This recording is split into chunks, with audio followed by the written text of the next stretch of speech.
Voilà, que reproche-t-on à Julia Linguetti aux États-Unis d'Amérique lorsqu'il devait certainement faire appel aux investisseurs? Il a glissé un mot qu'il n'y a pas de guerre en République démocratique du Congo. Les réactions fusées de partout. Aujourd'hui, nous sommes allés à la source et nous avons M. Apo-Ipan. Bienvenue. Merci. La bouche autorisée de l'IGF.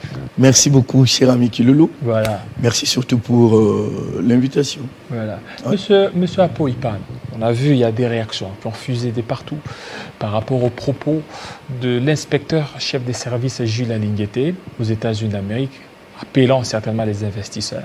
Il a glissé le mot qu'il n'y a pas de guerre en République démocratique du Congo. Et plusieurs personnes ont commenté ça de leur manière. Bon oui, merci d'abord. Je dois avouer tout de suite ici que la République démocratique du Congo, c'est un État au centre des enjeux internationaux. Les gens doivent comprendre ça.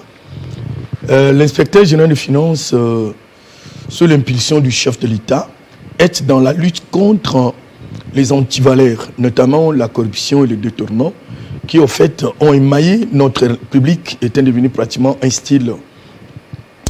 Il vient dans cette lutte-là avec toute l'inspection générale de finances, avec les inspecteurs, par des missions, par des contrôles. Vous vous êtes rendu compte que ceux qui se croyaient plus forts hier se sont retrouvés au bas de l'échelle, arrêtés, jugés, transférés en justice.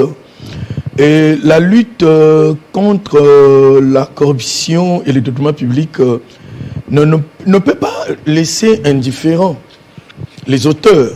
Ils arrêtent pas mal de stratégies, ils arrêtent pas mal ils fomentent de coups pour décourager, pour faire peur, pour empêcher que cette lutte à travers la patrouille financière puisse continuer. Ça, c'est un premier élément. Un deuxième élément, cette lutte est internationale, du point qu'il y a une convention.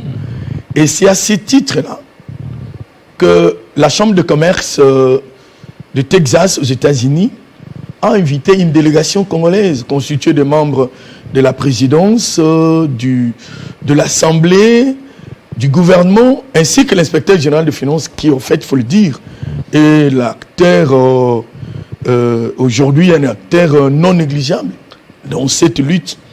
Et en même temps, il est un expert au climat des affaires. Et la conférence était juste de voir les avancées de la lutte contre la corruption et le détournement en République démocratique du Congo, mais c'est que voir l'état du climat des affaires en RDC. C'est à ce titre-là que lui était également associé à cela. Pendant son intervention, je voudrais que ceux qui me suivent comprennent très bien ce qu'ils sont en train de dire, parce que les gens ont eu à interpréter, ont eu à donner une autre orientation à ces messages qui ne cadrent pas avec tout ce que les gens disent. Cher ami Kilolo, M. Julia Linguetti, l'inspecteur général des finances, est parmi les gens très compatissants de la situation qui prévaut à l'est de la République démocratique du Congo. Il en parle à qui veut l'entendre. À des fois, il dit ceci: comment un seul monsieur congolais peut voler comme ça 300 millions de dollars, 200 millions, 100... Oh, pourtant, cet argent pouvait servir à la restauration des militaires, aux équipements et autres.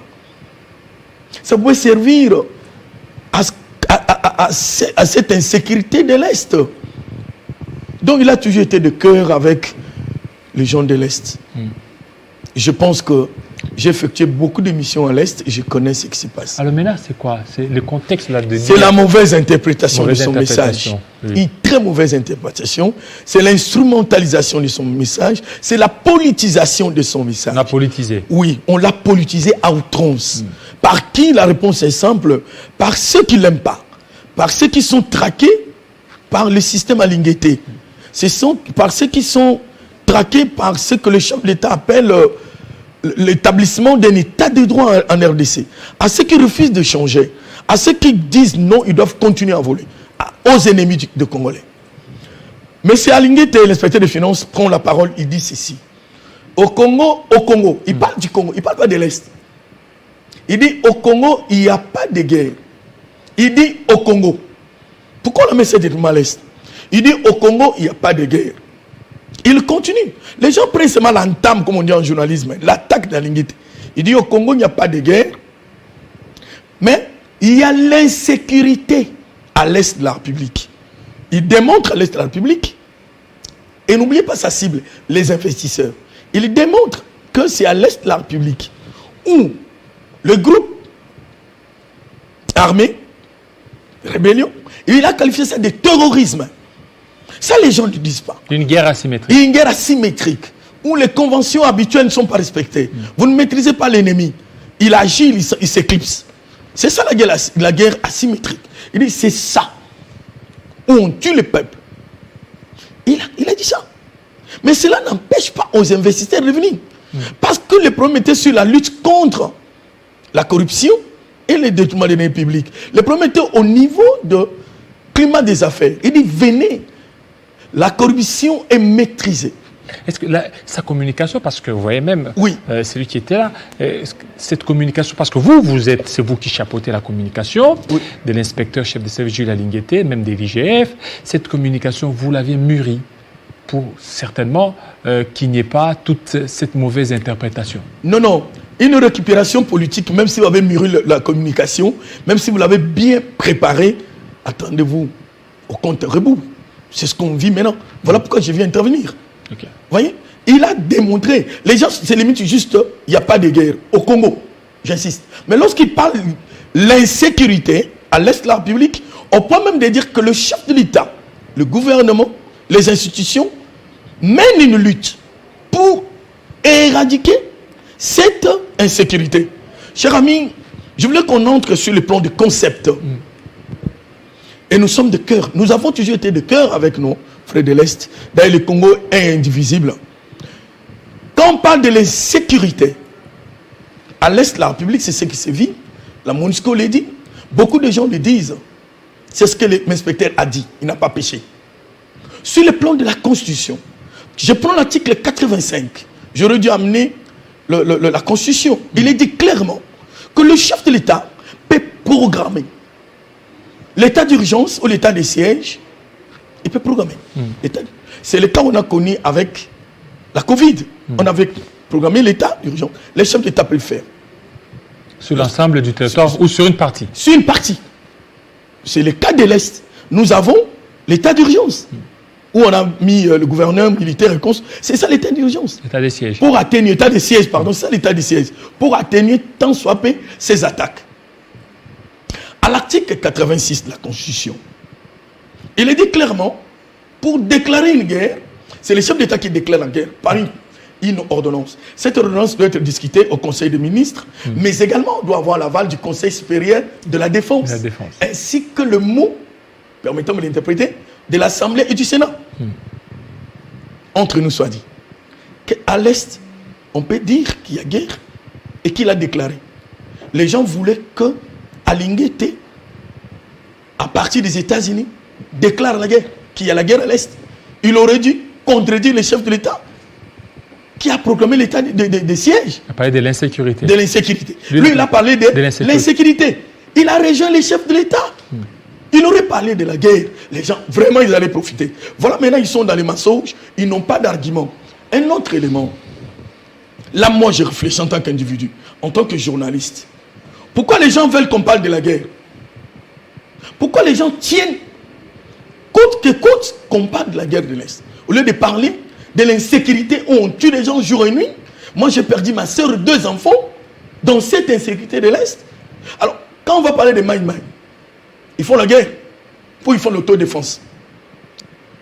Vous voyez, il y a un torse, il y a une contradiction directe de ce qu'ils disent. Le chef de l'État sait ce qui se passe à l'Est. C'est à ce titre qu'il a instauré l'état de siège. C'est à cause de l'insécurité. Et de deux, chers amis, à l'Assemblée nationale, rappelez-vous, le président de l'Assemblée avait dit, sortez de cette histoire.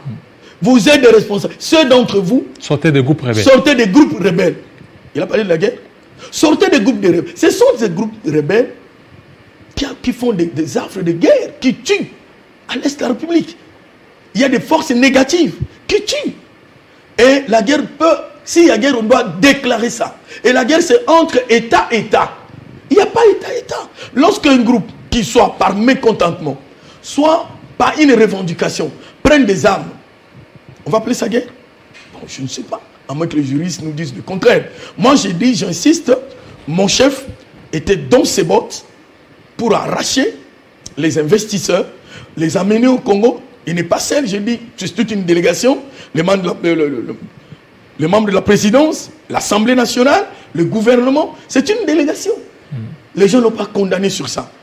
À notre grand étonnement, on comprend, on observe un virement, une interprétation directe par les prédateurs. Ceux qui veulent que la traque prenne fin. Ceux qui sont mal à l'aise, qui aujourd'hui deviennent pauvres comme nous, ils commencent à manger comme nous on mangeait quand ils volaient. Et dans cet état de choses, il ne peut que tirer sur Alinguete. Même s'il disait de bonnes choses, ils vont mener de mauvaises campagnes contre lui. Je dis au peuple, à mes frères, Bandoukou de l'Est, Batoto ya Goma, Bukavu, Maniema, Kindu, Bunia, Aru, partout là Kisangani, Otuwele, rassurez-vous que l'inspecteur a eu souci de vous. Il ne peut jamais cracher sur vous comme disent les autres. C'est la politisation. Ils veulent politiser cette affaire. Il n'est pas contre vous. Il est compatissant. Et d'ailleurs, il a dit quelque chose d'important. Il dit, par cette mauvaise campagne, il y a nos frères qui, par l'amour légitime, qui sont touchés par cette mauvaise interprétation. Et lui-même, il regrette. Il regrette amèrement de voir que ces gens qui ont pillé ces pays, qui ont mis ces pays à genoux pour l'attaquer dans des diverses formes, ils vont attaquer à un endroit où il est en train de chercher le bien-être de la population. Il n'est pas ceux qui sont nombreux. Il est en train de répondre à un appel du chef de l'État, non seulement de lutter contre la corruption et le détournement, et sur placer mieux le climat des affaires. On l'envoie pour chercher les investisseurs. Cher ami, n'est-ce pas qu'au Nigeria, il y a Boko Haram? Je vous informe, il n'y a pas longtemps que le Nigeria venait d'avoir 39 investisseurs. Investisseurs, 39. Et c'est la première économie africaine. Mais pour parler de l'accueil des investisseurs, pour parler de l'investissement dans votre État, ici, il n'est pas investissement étranger. Il y a eu une démarche. Les gens doivent se déplacer pour convaincre et pour attirer. Il y a une dimension de redonner l'image de la RDC, redorer cette image qui est longtemps ternie. Il y a une dimension d'inspirer confiance, de faire confiance à ces gens-là. Par ces discours, l'on a compris que Jules Alinguete a beaucoup d'ennemis. Beaucoup d'ennemis. Et à chaque sortie, ça ne sera pas le premier coup. Ils interprètent à leur manière. À leur manière, ils interprètent à leur manière. Pour nuire, pour saper, pour chercher. Je ne sais pas, ils ont des objectifs. Mais ce n'est pas le premier coup. Il y en a toujours. En décembre, ici, ils ont failli le tuer. En décembre? Oui, au mois de décembre passé. Il a raté. Même Alinguete avait raté la mort. Il ne voulait pas qu'on en parle. Comment ça? Mais ils sont arrêtés, ils sont en Makala. Ces gens-là sont en Makala. Mes chers amis, mais voyons une histoire. Ce sont des bandits qui ont attaqué. En tout cas, je ne sais pas dire ce que la justice prend en charge. Comment on a failli le tuer? Bon, il ne savait pas. Bon, c'est trop sécuritaire. Il ne savait pas qu'il s'est ajouté d'autres véhicules dans les reportages. Et ils ont voulu percer. Voilà. Donc c'est ça. Je voulais dire tout simplement que Alinguete ne peut jamais, alors jamais, cracher sur nos frères de l'Est. On vit une insécurité et on cherche des moyens par la prière, par la lutte contre les prédateurs. Cette lutte-là conduit également au soutien, à soutenir l'insécurité à l'Est. Pourquoi? Parce que lorsqu'il y a mobilisation des recettes, tel le cas aujourd'hui, avec la patrouille financière qui a accompagné les régies financières, cet argent pourra permettre à l'État de faire face aux dépenses, aux diverses dépenses dont il doit réaliser, il doit effectuer. Donc, les gens doivent comprendre qu'Alinguete, il est congolais, nationaliste, patriote. Il ne peut pas être indifférent de la misère de nos frères, l'Est, mais également de nous, Congolais. Merci. Ne suivez pas les politiciens en manque de positionnement. Il y en a qui commencent à faire des déclarations. Mais ce sont eux qui alimentent cette guerre-là à l'Est. Ça devient des business. Ça devient une affaire dont on dit insécurité. Pourquoi ils refusent l'insécurité? Ils tiennent qu'ils ne sont pas de la guerre. Qui a déclaré cette guerre? Merci beaucoup. Monsieur, merci beaucoup pour l'invitation. Je salue en passant cet homme qui se répète d'ordinaire, qui nous a mis en place une télévision. Et je l'ai toujours dit. D'ailleurs, la sphère médiatique congolaise, Jean-Marie, il faut le noter, il faut l'aligner. Merci à lui. Voilà. Merci pour C'est son lui leadership. qui va clôturer Kinshasa Direct. Merci beaucoup. Nous allons parler cette fois-ci de la table ronde qui se tient certainement au Katanga. Et d'ailleurs, le chef de l'État a clôturé ses assises. C'est tout de suite.